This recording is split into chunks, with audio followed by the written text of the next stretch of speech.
Boa noite. Eu me chamo Vanúzia. Atualmente moro em Fortaleza, que fica no Ceará, mas sou natural de Cariré, também situado no mesmo estado. E o relato que contarei aconteceu com a minha mãe e com minha avó, há mais de 50 anos atrás.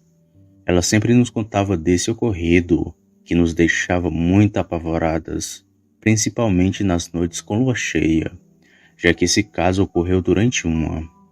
Mas primeiro contarei um pequeno caso de meu esposo, que também viu um bicho desse perto de onde estava trabalhando. O meu esposo era ajudante de pedreiro e ficou de guarda em uma obra que tinha num bairro próximo do nosso. Lá ele só tinha um 38 para se defender e o andar de cima da casa que lhe servia como guarita. Nisso ele vigiou bem a obra nas primeiras noites, e depois que colocaram os portões e portas, ele ia lá somente para checar se não haviam arrombado, já que o bairro era bem perigoso, e logo depois vinha para casa dormir. Os horários em que ele ia checar as portas e portões eram às 11 da noite e também às 3 da manhã, sempre armado com seu revólver e atento com uma lanterna. Porém, uma certa noite meu esposo não retornou para casa. Eu fiquei muito preocupada e com vontade de ir lá, saber o que tinha acontecido com ele. Mas como era uma área perigosa em que a gente morava, o melhor que fiz foi ficar em casa. E só quando estava amanhecendo que meu esposo voltou para casa. Ele estava assustado e trêmulo. Não falou uma palavra naquela manhã. Só tomou seu café e logo retornou para o trabalho, que era como ajudante de pedreiro na obra. E só meio-dia, quando voltou para almoçar, que ele nos contou do bicho que viu. Vanúzia, eu acho que vi um lobisomem. Sabe a história que sua mãe sempre nos conta? Pois é, acho que o bicho que tinha lá perto da obra era igual do que sua mãe viu. Eu já via saindo trancando os portões da obra, e quando estava na garagem para abrir o portão de saída, eu vi uma cabeça enorme do lado de fora. Como a luz do poste estava contra aquilo, ficou escuro e não deu para ver direito. Pensei até que fosse a cabeça de uma vaca pelo tamanho descomunal. Então fui me aproximando para sair da casa, mas quando cheguei perto, notei que aquela cabeça não era de vaca, me parecia mais com a de um cachorro. Assim que o bicho estranho me viu, ele se pôs de pé atrás da parede e continuou a me observar. As minhas pernas pesaram na mesma hora e demorei um tempo para me mexer. Mas assim que consegui, fui o mais rápido para dentro da obra e o bicho continuou lá fora de pé. Tranquei tudo quanto era de porta e fui para dentro de um dos quartos e lá fiquei até o dia clarear.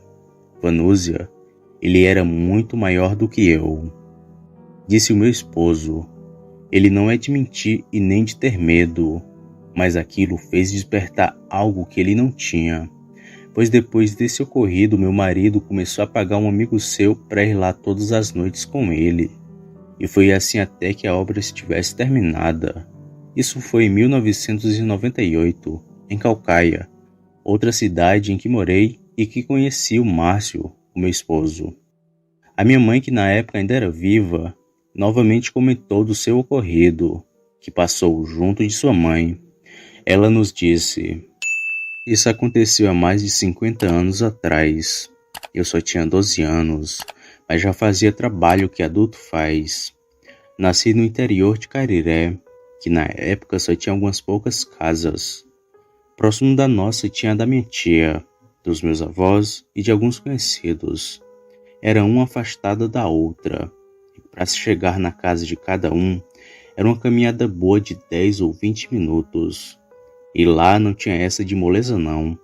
Todo mundo trabalhava duro na roça. A gente plantava milho, feijão, mandioca e melancia. Era muita fartura durante a época de inverno, mas depois que as chuvas iam embora, tudo secava e só nos restava arrumar outro meio de viver. O meu pai criava galinhas e minha mãe fazia tranças e chapéus de palha. Eu, como era a mais velha de 6 irmãos, ajudava ela todos os dias. A nossa labuta era a seguinte: o meu tio pegava as folhas de carnaúba e deixava secando no sol a tarde inteira. E lá pelas 3 ou 4 da tarde, nós íamos até a casa dele para riscar palha e fazer as coisas junto com minha tia, já que ela também fazia tranças e chapéus. E sempre antes do anoitecer a gente voltava para casa, pois a minha mãe tinha que fazer a janta de meu pai. E assim a vida ia seguindo, até aquela noite de outubro em que vimos um lobisomem. Logo de tarde atrasamos nossa ida até a casa de nossa tia, pois meus pais haviam saído para vender os chapéus e tranças que tínhamos feito durante toda a semana. E ao chegar, minha mãe ainda foi preparar a janta de meu pai. Quando saímos de casa já estava totalmente escuro, mas mesmo assim fomos até lá, pois tínhamos que pegar as palhas e também riscar algumas outras. Na ida foi muito tranquilo. O burro que tínhamos nos levou como sempre fez. O caminho estava muito bonito, já que era uma noite de lua cheia e dava para ver bem a região. Só quem vive ou já viveu no sertão sabe como é bonito o luar de lá. Chegamos na Mentia e ficamos numa prosa boa por um tempo. Riscamos algumas palhas e colocamos tudo em cima do burro e pegamos o caminho de volta para nossa casa. E estava tudo indo bem. Eu com sono fui dormindo em cima do burro, enquanto a minha mãe guiava ele com uma vara. Mas em dado momento do caminho, o nosso burro parou e começou a relinchar sem parar. Com susto acordei atordoada e perguntei à minha mãe o que estava acontecendo. E ela só olhava lá para frente do caminho. Eu também olhei e notei alguma coisa se mexendo entre os galhos secos de uma moita. E não demorou muito, uma coisa da altura de um bezerro saiu se rastejando de lá. Aquilo estava com a cabeça abaixada, bufando e roncando. O bicho era muito grande, saiu daquela mata e foi para o outro lado da estrada, e ficou meio que esperando a gente passar. Nisso a minha mãe pegou o burro e nós começamos a voltar para a casa da minha tia, que não dava nem 3 minutos de caminhada. Da sua casa ela nos avistou voltando e logo perguntou o que tinha acontecido. A minha mãe, muito apavorada, foi logo dizendo que tinha um lobisomem na estrada. E meu tio, quando escutou ela falando aquilo, pegou sua espingarda e foi para a estrada tentar pegar o bicho. Mas assim que ele chegou lá, o lobisomem já tinha ido embora. Com muito medo, seguimos de volta para casa pelo mesmo caminho, mas agora sob a escolta do meu tio, que não tirava o olho da mata. E só assim chegamos sã e salvas em casa. Ficamos preocupadas com a segurança de meu tio, mas como ele era um homem bruto do sertão, foi sozinho pelo caminho com sua espingarda em mãos, e não viu o bicho de jeito nenhum. Depois daquele encontro, a minha mãe nunca mais se atreveu a sair de noite de casa, e se ela fosse sair, era acompanhada de nosso pai, já que o lobisomem foi muito esperto naquele dia, pois tentou atacar 2 mulheres indefesas, e não um homem armado. A minha mãe contava esse relato pra gente quando a lua estava cheia.